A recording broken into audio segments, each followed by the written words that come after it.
जय हिंद। आगे हम लोग जानते हैं चैप्टर 1 का जनरेशन के बारे में। आप लोग को मैंने बता दिया था जनरेशन का शॉर्ट फॉर्म में, आपको डेटा के बारे में बताया, कंप्यूटर क्या होता है उसके बारे में बताया। अब जानते हैं हम जनरेशन यानी क्लासिफिकेशन में बता रहा था। तीन तरह के क्लासिफिकेशन होते हैं अकॉर्डिंग टू जनरेशन। ये कितने होते हैं? 5 प्रकार के होते हैं, फर्स्ट, सेकेंड, थर्ड, फोर्थ और अभी जो फिलहाल में चल रहा है वो फिफ्थ जनरेशन होता है। तो हम फर्स्ट जनरेशन से स्टार्ट करते हैं। फर्स्ट जनरेशन क्या होता है? तो फर्स्ट जनरेशन हमारा प्रथम पीढ़ी का यानी पहली पीढ़ी। जनरेशन का हिंदी क्या हो जाएगा आपको? पीढ़ी। हिंदी के बच्चे ध्यान दें, पहली पीढ़ी। पहली पीढ़ी का कंप्यूटर कैसा था? तो पहली पीढ़ी में आपको डिफरेंस इंजन, एनालिटिकल इंजन, जो कि आपको मैंने बताया कि सॉफ्टवेयर उसमें मशीन लैंग्वेज 01 का यूज होता था।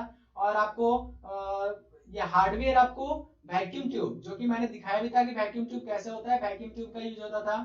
ठीक है, चलिए अब आगे जानते हैं कि फर्स्ट जनरेशन यानी द पीरियड 1940 टू 1956। यहाँ पर आप लोग ध्यान दीजिएगा, फर्स्ट वीडियो में 1942 मैंने बताया था, तो ये चीज क्वेश्चन में नहीं पूछता है। ये चीज आपके ट्रिपल सी के एग्जाम में नहीं पूछेगा कि इसका ड्यूरेशन क्या था। बस हम लोग मोटा मोटी जानते हैं कि 1940 से लेकर 1956 तक इसका डिस्कवर हुआ था। और ये रफली considered as the first generation, यानी पहला जो जनरेशन का कंप्यूटर था उसे हम फर्स्ट जनरेशन बोलते हैं। The first generation computer were developed by vacuum tube, यानी उसका हार्डवेयर क्या था? Vacuum tube. और software machine language. The input of this system was based on punch card. इसमें क्या यूज होता था? Punch card. उसमें इनपुट कैसे होता था? आपको कीबोर्ड नहीं था जो अभी देख रहे हैं ना, आप लैपटॉप और डेस्कटॉप देखते होंगे तो उसमें क्या होता है? इनपुट करना होता है कीबोर्ड से। तो वो पहले नहीं होता था, उसमें क्या होता था? पंच कार्ड होते थे। क्या होते थे? पंच कार्ड होते थे, पेपर टेप होते थे। उसका यूज करके हम लोग इनपुट देते थे कंप्यूटर को और उधर से हम लोग को इंफॉर्मेशन मिलता था। ठीक है, तो आप जानते हैं कंप्यूटर, उस टाइम के कंप्यूटर के नाम क्या क्या थे, कौन कौन से कंप्यूटर थे? तो the first generation computer worked on binary concept. Binary concept आपको बताया था कि बाइनरी का आविष्कार किसने किया था और दुनिया की पहली प्रोग्रामर महिला कौन थी, वो सब आप कमेंट करिए, आपको मैंने बताया है। तो इसमें कौन था? आपको पहला आ जाता है इनियक, आ जाता है एडवैक, आ जाता है। तो इसके बारे में भी जानते हैं। इनियक क्या था? इनियक आपको electronic numerator, integrator and calculator था। ठीक है, पहला इसको कंप्यूटर हम लोग मान सकते हैं। एडवैक क्या था? एडवैक आपको electronic discrete variable automatic computer था। ठीक है, और नेक्स्ट क्या था हम लोग का? यूनिवैक 1। ये भी आपको फर्स्ट जनरेशन में आता है। इसका full form universal automatic computer है। ठीक है, ये आपको क्वेश्चन में पूछा हुआ है, ऐसे तीनों याद कर लीजिए। तो इन्हें का क्या होता है? Electronic numerator, integrator and calculator. और आपको यूनिवैक 1 का क्या होता है? यूनिवर्सल ऑटोमेटिक कंप्यूटर होता है। ठीक है, चलिए अपना नेक्स्ट देखते हैं। ये आपका फर्स्ट जनरेशन के कंप्यूटर बड़े बड़े घर के आकार, बड़े बड़े हॉल के आकार के होते थे। ठीक है, आप लोग समझ गए फर्स्ट जनरेशन क्या होता है। यानी इसमें वैक्यूम ट्यूब का यूज होता था, हार्डवेयर और सॉफ्टवेयर मशीन लैंग्वेज, यानी 01। 0 मतलब ऑफ, 1 मतलब ऑन। ठीक है, चलिए अब नेक्स्ट हम लोग आगे बढ़ते हैं स्लाइड में। आगे देखते हैं कि सेकंड जनरेशन के कंप्यूटर कैसे थे। सेकंड जनरेशन में क्या होता था? सेकंड जनरेशन के कंप्यूटर यहाँ पर आप लोग साइड में देख रहे हैं कि सेकंड जनरेशन के कंप्यूटर बनाए गए हैं जिससे कि अब आकार में छोटे हो गए, स्पीड भी उनकी तेज हो गई। पहले क्या था? मिली सेकेंड में था, उसके बाद बढ़ते गया माइक्रो सेकेंड में हो गया उसका स्पीड। ठीक है, सेकंड जनरेशन हम लोग जानेंगे। सेकंड जनरेशन 56 से लेकर 63, यानी इसको रफली स्केच किया गया 1956 से लेकर 1963। और इसको second second generation of period, इसका सेकंड जनरेशन ऑफ कंप्यूटर नाम से दिया गया। ठीक है, इसमें the second generation computer were developed by using transistor technology. आपको मैंने बताया ना, आपको पूछता है कि ट्रांजिस्टर किस जनरेशन में आया था, तो आप लोग बता सकते हैं कि सेकंड जनरेशन में ट्रांजिस्टर आया था। ठीक है, इसके इन्वेंटर भी बता चुके हैं हम लोग। हम और कमेंट करिए आप। In comparison to the first generation the size, ये तो मैंने बता दिया कि अब फर्स्ट जनरेशन से सेकंड जनरेशन क्या हो गया? अब छोटा हो गया। ठीक है, फर्स्ट जनरेशन के जहां पर हॉल के आकार के होते थे, वहीं पर सेकंड जनरेशन में आपको एक गोदरेज जैसे अलमीरा होता है उस आकार के अब होने लगे। ठीक है, फिर भी इसका हर जगह यूज नहीं होता था। आप लोग जैसे अपने घर में यूज करते हैं तो उस जगह पे, मतलब घर पे यूज नहीं होता था, बड़े बड़े जगह पर होता था। चलिए ठीक है, चलिए अब नेक्स्ट देखते हैं। In comparison to computers the first generation the computing time taken by the computers of the second generation by laser, यानी फर्स्ट जनरेशन से सेकंड जनरेशन में क्या हुआ, उसका टाइमिंग कम हो गया, यानी ये फास्ट हम लोग को इन्फॉर्मेशन देने लगा। जैसे कि डेटा हम इनपुट करें तो फर्स्ट जनरेशन में क्या होता था, थोड़ा स्लो चलता था, अब सेकंड जनरेशन में थोड़ा सा फास्ट हो गया। अब आगे देखते हैं कि इसमें कौन कौन से कंप्यूटर थे। इसमें आपको IBM 1401 यानी 1401 IBM 1401 किस जनरेशन का कंप्यूटर है, तो इसको हम बोल सकते हैं सेकंड जनरेशन का कंप्यूटर। IBM का फुल फॉर्म क्या होता है, ये एक कंपनी है जो कि इंटरनेशनल बिजनेस मशीन नाम से है, ठीक है। इसने पहला सेकंड जनरेशन का कंप्यूटर बनाया था IBM 1401, ठीक है। चलिए नेक्स्ट क्या था, यूनिवैक। यूनिवैक किस में आया था, यूनिवैक भी आपको सेकंड जनरेशन कंप्यूटर माना जाता है इसको, ठीक है। इतना हम लोग समझ गए। अब चलते हैं नेक्स्ट स्लाइड में। नेक्स्ट स्लाइड है आपका थर्ड जनरेशन कंप्यूटर, ठीक है। थर्ड जनरेशन ऑफ कंप्यूटर, इसको हम लोग अब पीसी के रूप में भी यूज करने लगे, लेकिन इसको कमर्शियल के तौर पे यूज करते थे। जैसे कि बिजनेस में बड़े बड़े बिजनेसमैन इसको खरीदते थे, इसका प्राइस भी महंगा होता था, ठीक है। ये आप साइड में देख रहे हैं, इसका शेप भी बहुत छोटा हो गया according to first generation and second generation. तो हम लोग धीरे धीरे आगे बढ़ते हैं। तो द पीरियड 1963 से लेकर 1971, 63 से लेकर 71 तक इसको बनाया गया था थर्ड जनरेशन कंप्यूटर को। और थर्ड जनरेशन कंप्यूटर में ही आईसी का यानी इंटीग्रेटेड सर्किट, आईसी का फुल फॉर्म क्या होता है, इंटीग्रेटेड सर्किट, इस टेक्नोलॉजी का यूज हुआ था आईसी का। इसका भी मैंने आपको बताया है इन्वेंटर कौन है आईसी के, चलिए वो भी कमेंट करिए। In comparison to the computer to the second generation the size of the computer the third generation was similar, यानी सिमिलर और थोड़ा सा लेजर, ठीक है। यानी सेकेंड जनरेशन के कंप्यूटर जो आप अलमीरा के आकार के, बड़े बड़े अलमीरा के आकार के देखते थे, अब वो क्या हो गया, उसका शेप भी अब छोटा हो गया और उसका स्पीड भी बढ़ गया। ये आप देख रहे हैं, ये आपको एप्पल ने पहली बार थर्ड जनरेशन के कंप्यूटर को डिजाइन किया था, जो कि कमर्शियल यूज होता था। ये आपको घर में अभी भी आपको घर में नहीं आया था, ठीक है। चलिए हम इसका और आगे जानते हैं, जान गए कि इसका शेप क्या होता है। The third generation computer consume power also generated less heat. ये तो हम लोग जानते हैं कि जितना बड़ा आपका गैजेट रहेगा उतना ज्यादा ही आप लोग का बिजली लेगा।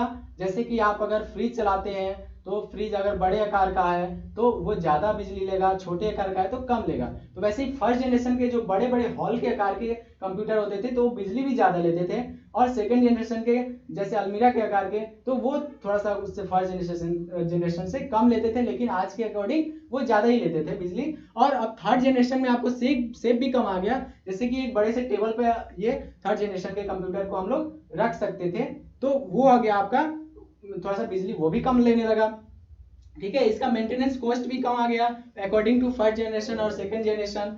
और नेक्स्ट हम लोग देखते हैं कि the computer system of the computer of the third generation was easier for commercial use. मैंने आपको पहले ही बता दिया था कि यह कमर्शियल यूज के लिए यूज किया गया था पहली बार। तो आपको क्वेश्चन आ सकता है, पहली बार कौन से जनरेशन का कंप्यूटर कमर्शियल यूज के लिए उपयोग किया गया था, तो आप लोग बता सकते हैं कौन सा, थर्ड जनरेशन, ठीक है।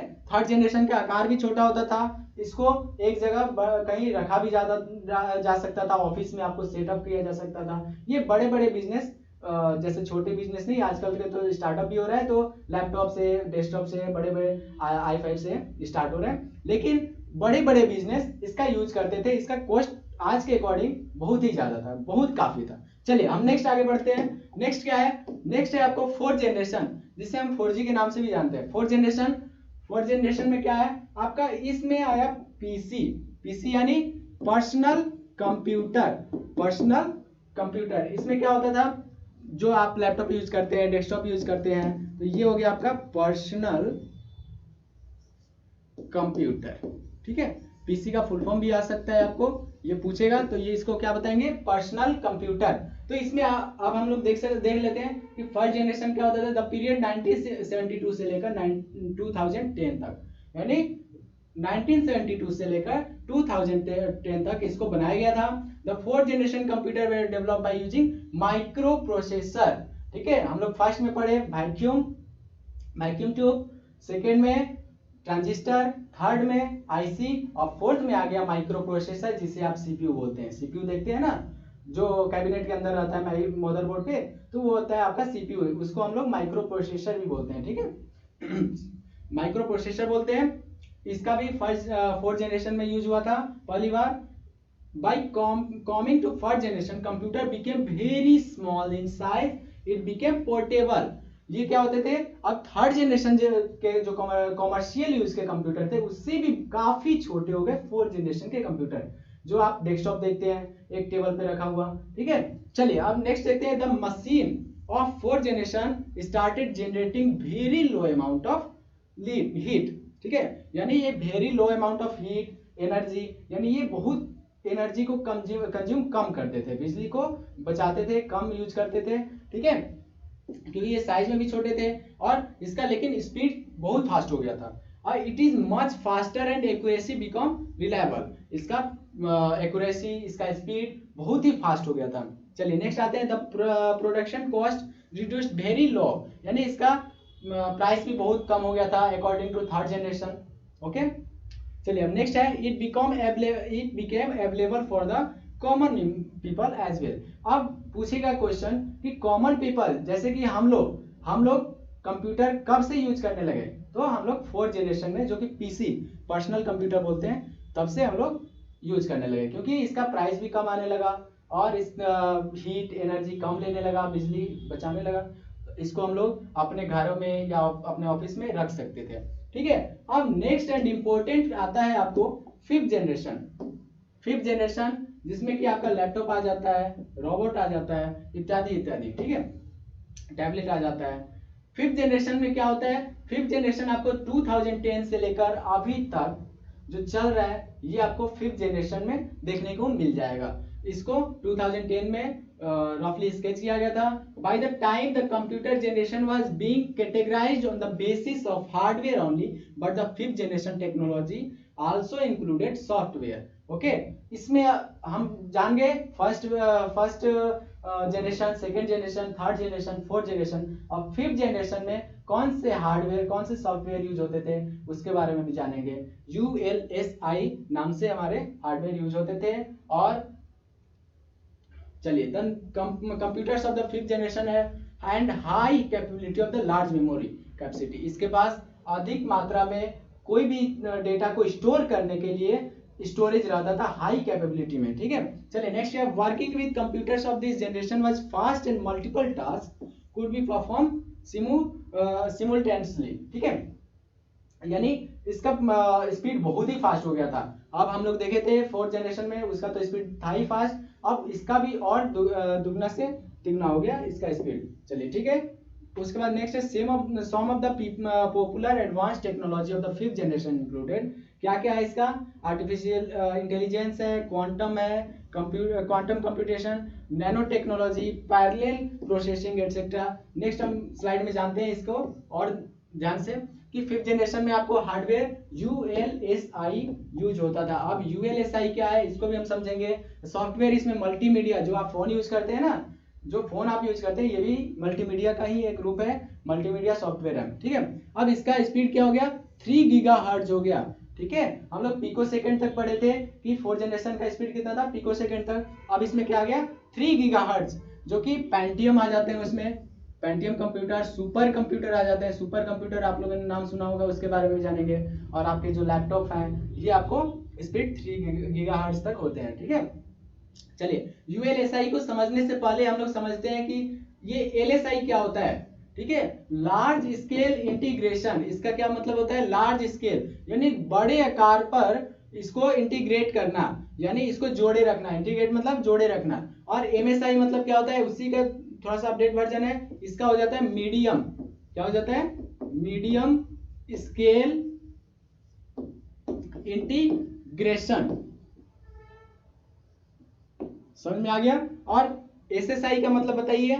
SSI यानी शॉर्ट, यानी ये छोटा सा किसी इंटीग्रेट करता था किसी स्केल पर, छोटे से स्केल पर। और ये आ जाता है VLSI। ये आ गया LSI, ये हो गया MSI मीडियम स्केल इंटीग्रेशन, ये हो गया स्मॉल इंटीग्रेशन, और ये हो गया आपका VLSI वेरी लार्ज।